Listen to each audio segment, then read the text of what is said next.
Welcome to Talk About Mental Health lecture series presented by Asian Services in Action International Community Health Center. Today's topic is about stress management. We have our guest speaker, Nuha Al-Shabani. She is a clinical psychologist PhD student at University of Akron. Welcome, Nuha. Thank you. I'm happy to be here. Okay, so this first presentation is going to talk about strategies for managing stress. As most of you have probably experienced, there's a lot of stressful things happening right now with the pandemic and just, the state of what's going on our day-to-day with that. So we'll talk about some strategies that you can use to address maybe how you're feeling regarding the pandemic, but also these strategies can be used for other forms of stress, maybe like at work or in your relationships or just with some potential things. The Washington Post reports that Powell was too conspiratorial.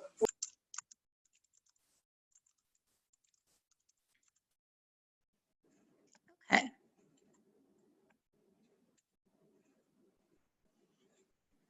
So first, let's just take a moment and think to yourself, how are you feeling today? How are you feeling right now?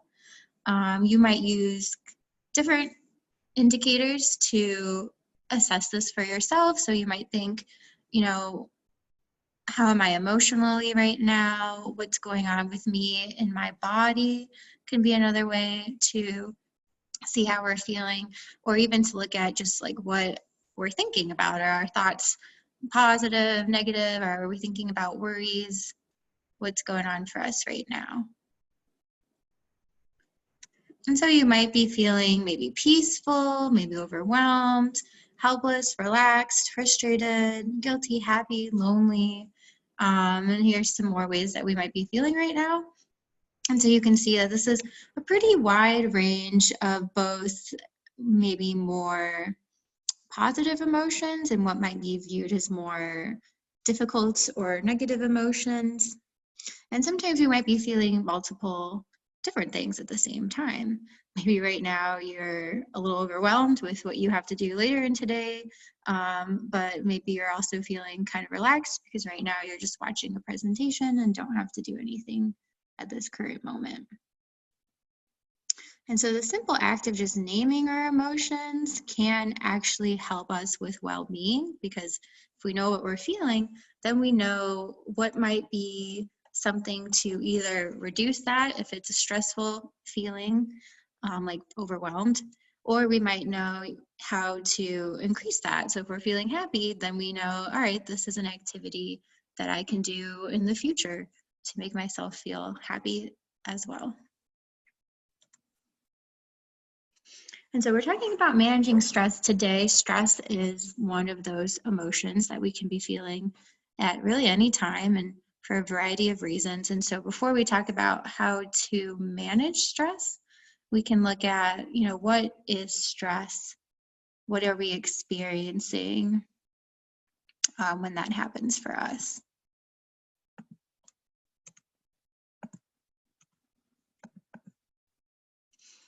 And so stress is what arises when something we care about is at stake, meaning something important to us might be potentially at harm or at risk, or maybe somebody is pushing our boundaries and so our values are being affected. And so we're experiencing some type of threat or danger. And so that could be, maybe you're feeling stressed at work, you have a lot going on, and so that amount of work is threatening to you. Or maybe you have gotten in an argument with someone you care about, and so you feel like the relationship might be in danger. And so stress involves, something that we care about and feeling like that person or object or experience is being threatened in some way. And a lot of times we'll feel stress in our body, maybe even before we think about how stressed we are. And so you might feel tense in your body or restless, or maybe you might even feel physical pain. And so this can be something like tightness in your chest. Maybe you find it hard to breathe. Like I said, tension or pain. Sometimes some of us will get a headache if we're very stressed, or we might even lose sleep because we're thinking about what's stressing us out, and it might prevent us from falling asleep or wake us up in the middle of the night. Or restlessness, and then kind of this inability to relax, both physically, like finding it hard to relax because of some of those tensions and pains, and then maybe finding it hard also to relax in your mind. There's so much going on inside that we're finding it hard to kind of quiet our thoughts. And so, okay, from the beginning, I asked you, how are you feeling today? And that question was hard to answer. Kind of like we see with this list, one way to check in is, am I feeling physically tense? Do I feel like I have a headache? Is it hard for me to breathe right now? Have I noticed myself not taking in normal breaths? So checking in with the body can be one way to kind of help us figure out how we're feeling. And then we might also experience things like our heart might be beating quickly, or we might even have issues with our stomach if we're very stressed. And so I also want to point out that stress is not always a bad thing. So a lot of times when we talk about stress, we're talking about being de-stressed. So you see that in the dark blue over here. But then there's some levels of stress that are not overwhelming to us yet, and they're actually potentially helpful. And so we call that eustress, because this can help us maybe study for an exam. So if we have a little bit of worry that our grade might be in danger, for example, if we don't study, then stress can be a motivator for us to do that. If we're so stressed out and overwhelmed by studying, then we get into this more harmful area where maybe it prevents us from studying because we're so threatened and overwhelmed by that activity. And so I do like to say that, not all stress is bad. Sometimes stress can be a positive thing if it motivates us to, get done what we need to get done. So I've been talking a lot at you all so far. Any comments or questions or thoughts before I move on? Okay. As I go through, I'll try to stop for questions and comments, but feel free, since we're a small group, to unmute yourself and ask a question if you have one throughout the presentation.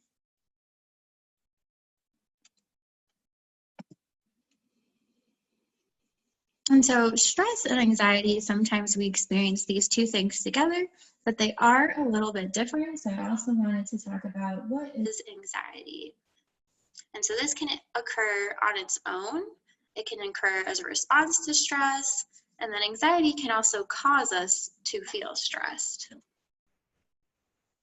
So it's best described as this unhelpful thinking that we experience when our mind is fixated, which means stuck on a threat or some uncertainty or some negativity. So when we find ourselves really focusing on what's going wrong or what might go wrong, or what we don't know, things that would make us feel maybe scared. A lot of us are feeling probably that uncertainty right now, as we don't know what's going to happen with the pandemic. We might have experienced this with the election a few weeks ago. For a while, we didn't know who was going to win the presidential election. And so uncertainty can cause us to fixate on the unknown, which can then, like I said, either be a trigger for stress or cause stress while we're feeling anxious. Something that's important about anxiety is that you can't control anxiety from occurring. You can't prevent this from happening, because when you look at the list of what causes us to feel anxious, if we're threatened, if something negative happens, or if there's a lot of unknowns, those are usually outside of our control, and so we can't prevent negative things from happening in our environment, and we can't prevent anxiety, which is that natural response to it. But what we can do, and we'll talk about today, is change the way we relate to anxiety when it happens to us so that it isn't consuming our experience, especially since it's unavoidable. So what matters is learning how to respond to anxiety in a way that's helpful so that you don't get carried away by it. So we can't stop it from happening, but what we can do is relate to this emotion in a way that allows us to still move forward and live the life we want to live.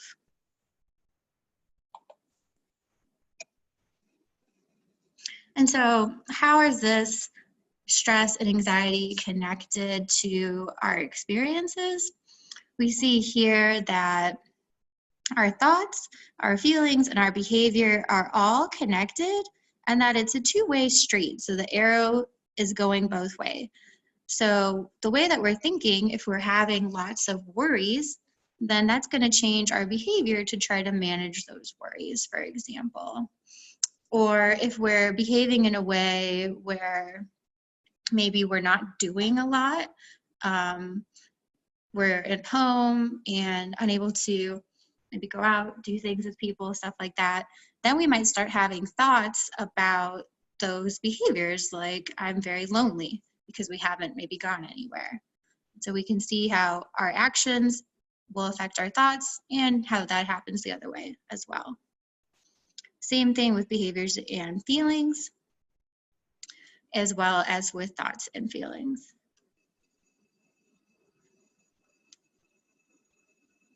So for example, the context is also very important.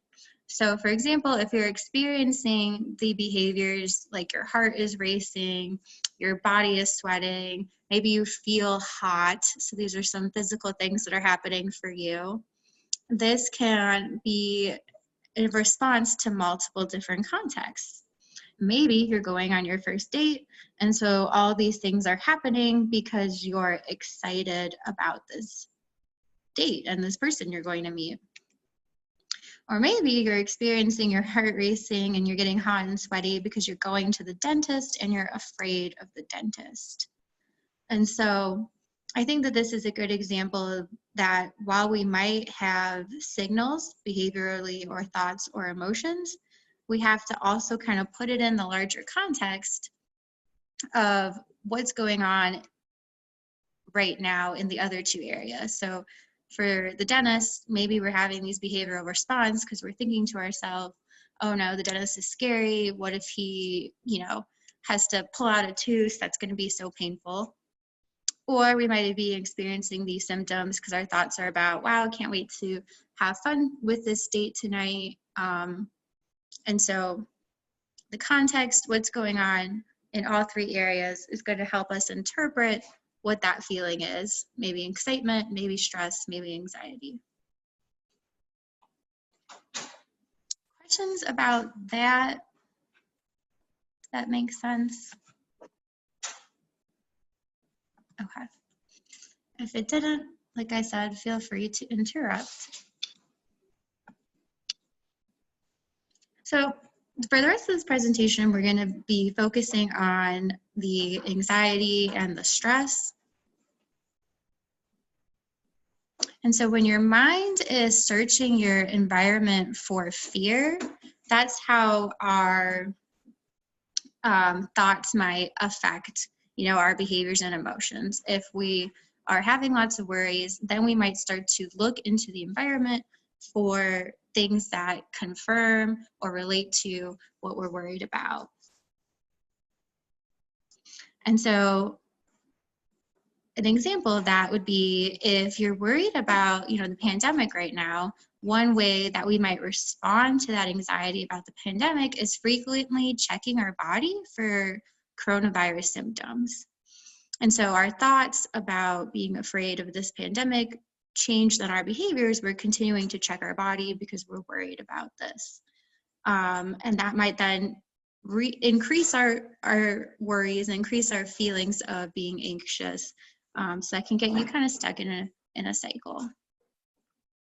Another example of anxiety is when your mind starts to jump to the worst case scenario.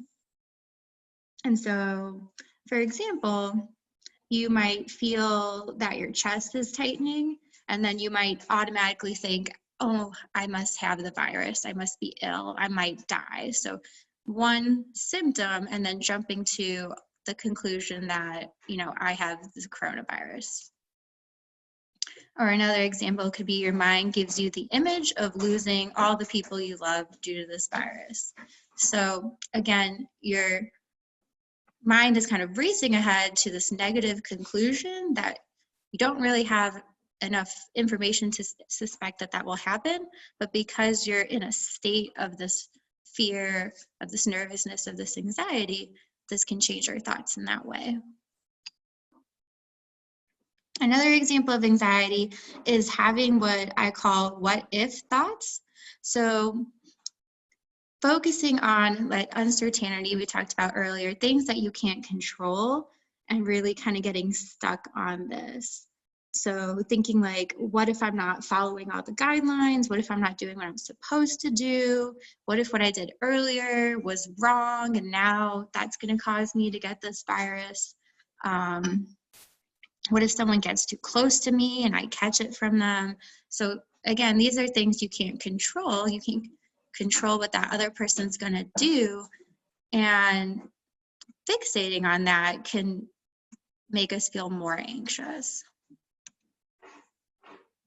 Another example of anxiety is when you confuse emotions with reality. So we saw on that previous diagram that our thoughts, our emotions, and our behaviors are all connected, and they're separate things. And so sometimes when we're feeling afraid, we interpret that as, well, something dangerous must be happening because I'm feeling this way. So the idea that I feel scared, so I must be in danger. And while there are a lot of scary things happening right now, from moment to moment, you might not be in a dangerous situation, especially if you're following guidelines and what you're supposed to do. And then similarly to what we talked about, jumping with the worst case scenario, jumping to conclusions is another way of anxiety affecting our thoughts. So this might look like, I'm going to be stuck inside my house for months. This pandemic won't end for years. I'm going to continue to feel bad until this is over. So again, these are taking what you're experiencing now and coming to a conclusion that might not happen, but makes us feel worse. So these are all examples of how our mind can be affected by feeling anxious, and then kind of creates this cycle where then we might have more thoughts that worry us. We might do behaviors to address these worrisome thoughts that then also make us feel more anxious, and so it can become a difficult cycle. And so I gave lots of pandemic examples because that's kind of our current situation. But like I said, we can jump to conclusions. We can search the environment for things that make us afraid. We can focus on worst case scenario with other stressful events. So with maybe something at work, you might jump to the worst case scenario. I'm going to get fired if I don't, do this project well, for example.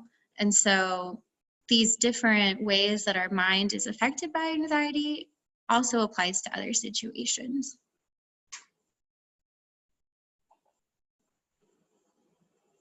And so how can we then, when this happens to us, manage stress and anxiety?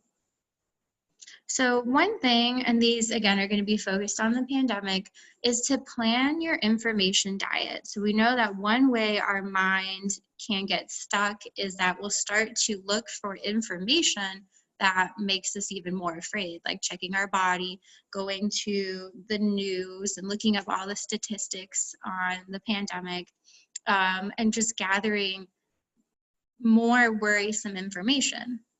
So one way to combat that particular outcome of anxiety is to get information, but in a way that is helpful and not harmful.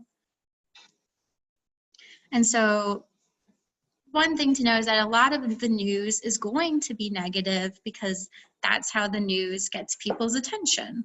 And so they're going to only present kind of the worst case information or what's negative or some more, for lack of a better word, dramatic cases to you as opposed to the whole picture. And so you want to make sure that you're balancing that with other sources of information. So finding a credible news source that you can trust. So for example, if we're talking about the pandemic, you can trust the World Health Organization. And then to reduce anxiety, only checking that news source once per day instead of reading hours and hours of information and TV and things like that. Just having one time that you check in, get the facts so that you are aware, but again, not stuck on those things that are causing you worry. And then balancing this with some uplifting information. So maybe you might get that from talking to a friend or a loved one. You can search for positive news, stories like that both balance these worrisome things with something that is going well. Because like I said, the news is mostly going to talk about what isn't going well, even though that's not the whole picture. So another strategy is to focus on what you can and cannot control. So when we were looking at ways that anxiety affects us, one of those ways is those what if questions. And all of them are usually outside of our control. What if someone gets too close to me?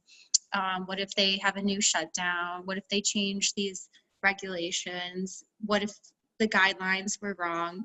We don't know the answers to those questions.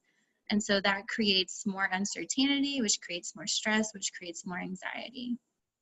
So to combat that particular outcome, we want to focus on what can we control. And research shows that when we focus on what we can control, we tend to feel better. We feel like we have a purpose. We feel like things are more meaningful. And this can make us feel overall healthier. So this can be practicing, the first step would be practicing noticing when you feel anxious. So that can be either paying attention to your thoughts.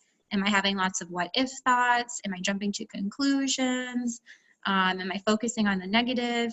As well as maybe paying attention to your body. Am I having chest pain? Is it hard for me to breathe? Do I feel tense? As well as checking in with your emotions. And once you notice that coming up for you, redirecting your attention to things you can control. So like we said, we can't control anxiety. However, this is our way of changing our relationship to it.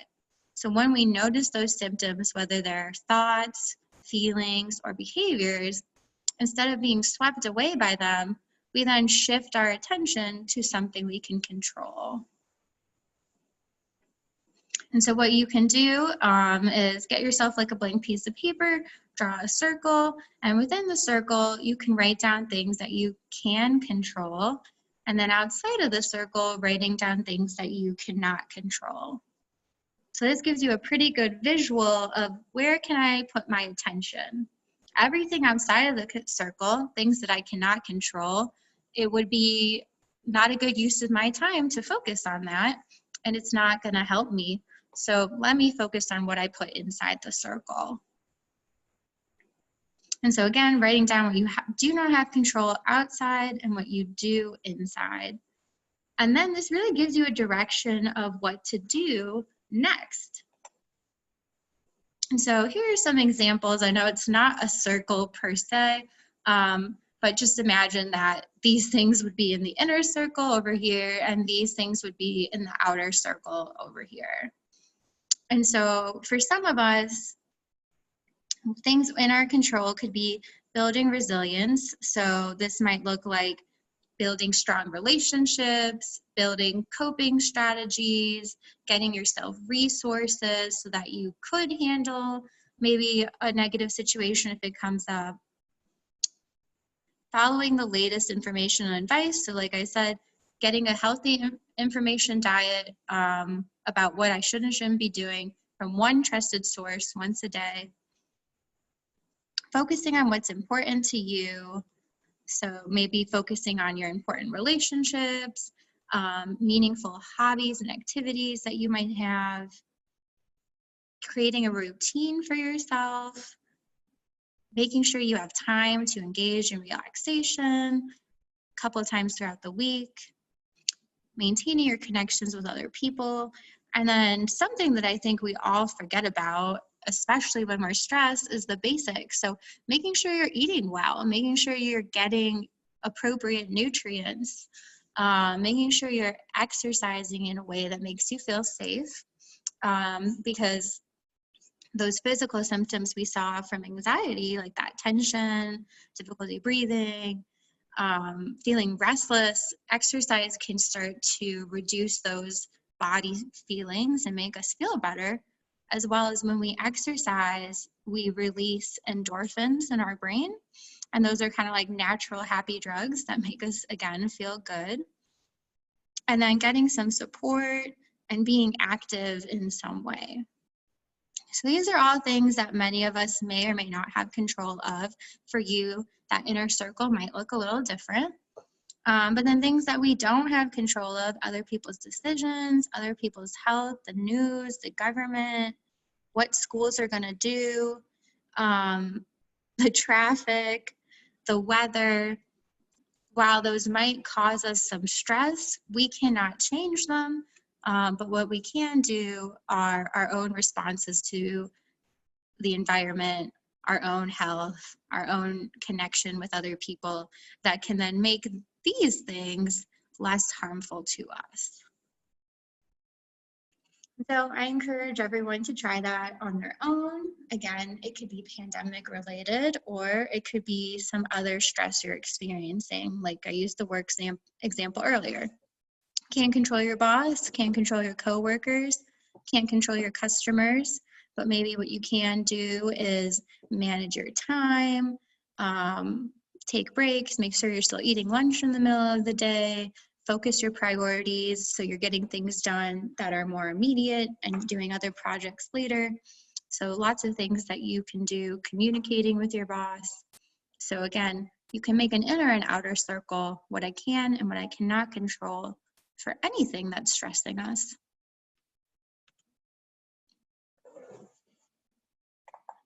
Okay, so then some other ways that we can manage stress and anxiety. So we talked about, the behaviors with what can I do in my circle versus out. And we talked about, the information we're getting. Some of the other ways that we can manage how we're feeling is by looking at those unhelpful thoughts and, again, interacting with them in a different way. Because we know that thoughts are going to change our feelings and change our behaviors. And so sometimes we might challenge our thoughts because a thought doesn't equal a fact. We can have lots of ideas in our head, but that doesn't mean that's what's happening in reality. And so what can be helpful for us is to challenge our thinking to make sure that it's not affecting us in a harmful way. And so an easy way to do this is to just remember, the first letters of the alphabet, so the ABCDE technique. So the first thing you want to do is A, pay attention. And so I talked about this with, I think, all of the strategies. The first way to manage stress is to notice when you're feeling distressed. A lot of the time, we don't pay attention to what we're thinking or how we're feeling or what's happening in our body until it's too late. We notice ourselves being distressed and overwhelmed, but there was a process to getting there. Little things happened that maybe built up to us then feeling completely overwhelmed.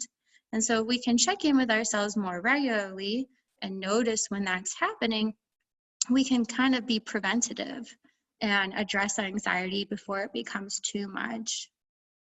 And so first thing to do, pay attention, am I having a lot of worries about the pandemic, for example?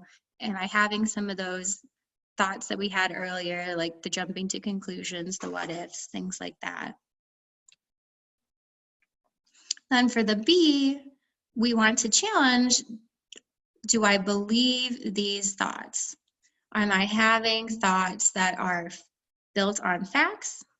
Or are these thoughts maybe coming from my fears, my emotions? And so I think all of us can kind of, if we pause, take a moment and realize if a thought is extreme and whether we should or should not believe it. So once we've kind of assessed the thought, maybe we've noticed this is maybe an extreme thought, maybe this is a thought that comes from fear and less from facts, then we might want to challenge how we're thinking.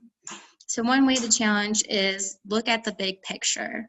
That could be, for example, with, what can I control? What can I not control? That might be a big picture way of doing it.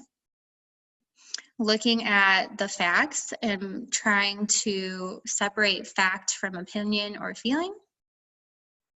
And then doing something that relaxes you. Maybe it's deep breathing, maybe it's taking a warm shower, maybe it's going for a walk, talking to a friend, watching TV, and then coming back to that thought when you're in a different state. So if we're feeling more relaxed, we might not have as extreme thinking anymore.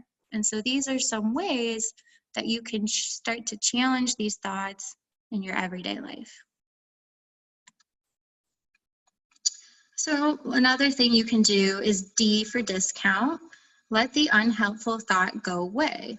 So probably easier said than done, but this means, again, noticing that you're feeling upset and then changing your attention to focus on something else.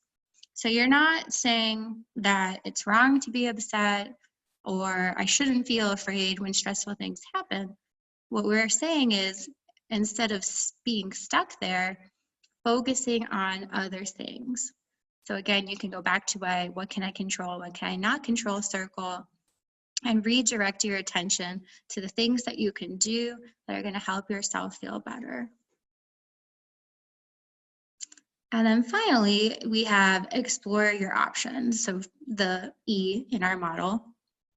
So now that we've paid attention to how we're feeling, we notice that maybe this feeling isn't something that's 100% true. We don't have to believe this thought or feeling. We've done some things to challenge that thought or feeling. So we looked at the big picture, we took some time to relax. We tried to redirect our attention.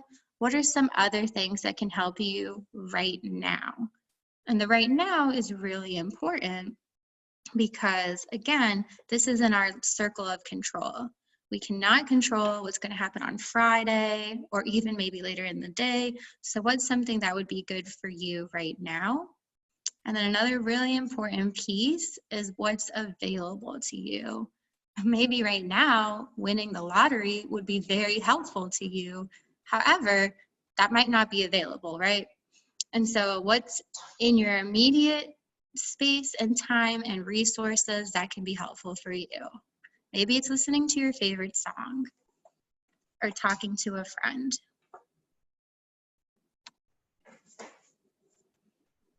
And so a couple other ways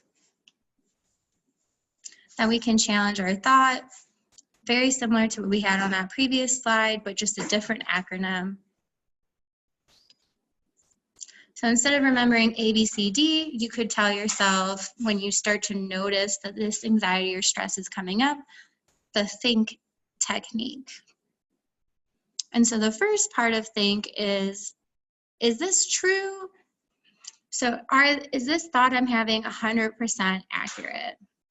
So earlier we looked at some anxiety thoughts we could have. Maybe one of them is that everyone I know is going to get coronavirus.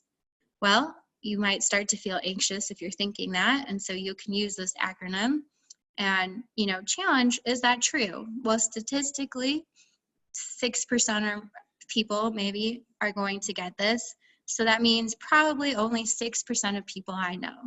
So then you're starting to see that thought isn't a fact. It's more of an opinion or a fear or an emotion. The next part of this is this a helpful way for me to be thinking right now? Is me paying attention to that thought, everyone I know is going to get this virus, helping me in some way? Because we saw earlier that sometimes stress is helpful. So if we have a little bit of stress about the pandemic, that's great because you're going to wear your mask, you're going to, sanitize, wash your hands, do all the safety procedures. So you want some stress, but if this particular thought is too stressful, it's not helping you, then let's try to pay attention to something else.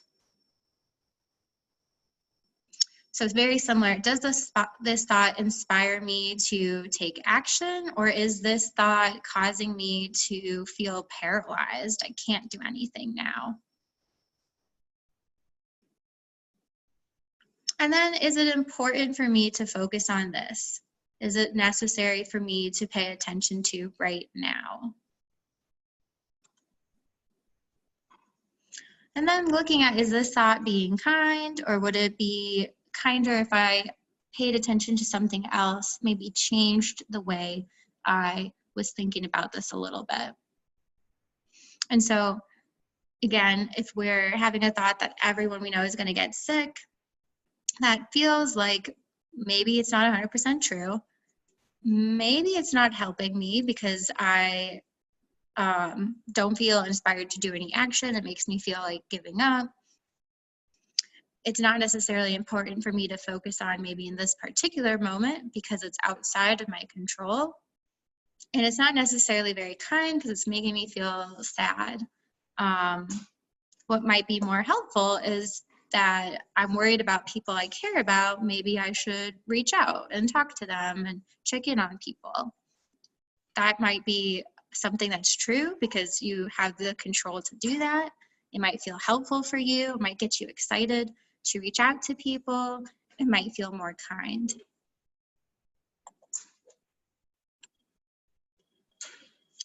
And so just a couple other ways that we can manage stress and anxiety. One of the ways is through distraction. So we talked about that when we're feeling anxious, we have these certain kinds of thoughts, and then when we focus on them, that's when it starts to feel overwhelming and maybe also stressful, and maybe it prevents us from doing the things we need to do. We get more negative consequences when we get stuck in our anxiety. And so one way to get a little unstuck is to distract yourself.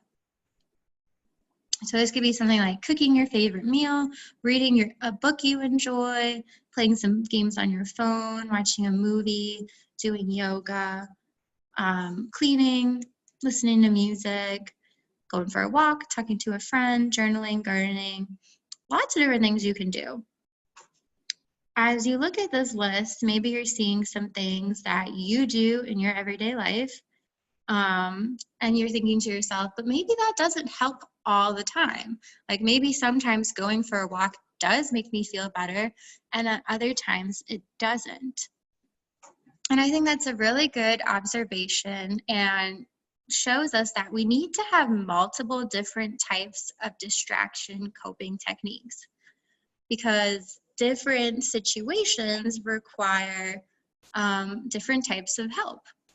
So for example, if we're feeling anxious and maybe lonely, going for a walk by yourself might not address the feeling of loneliness, but texting a friend might. And so both of those are good coping, but one might be more effective in a situation versus the other. And so with every strategy that we talked about today, the first thing you want to do is check in with yourself and see, what am I feeling, what am I thinking, and match that to the coping. So if you're feeling like tense in your body, maybe yoga is a good strategy as opposed to reading, for example. And so I think it's very helpful for people to have multiple ways of distracting themselves that are both relaxing, active, social, alone, all different types to address all different types of concerns we might have. And so these are resources that you can use from Asia and elsewhere if you feel like you're having a lot of stress and anxiety that might also require another person. So maybe therapy is the best solution to what's going on for you. And sometimes we need to go outside of ourselves to address what's going on. So that is the end of the presentation. I'll stop sharing my screen. Any questions or thoughts?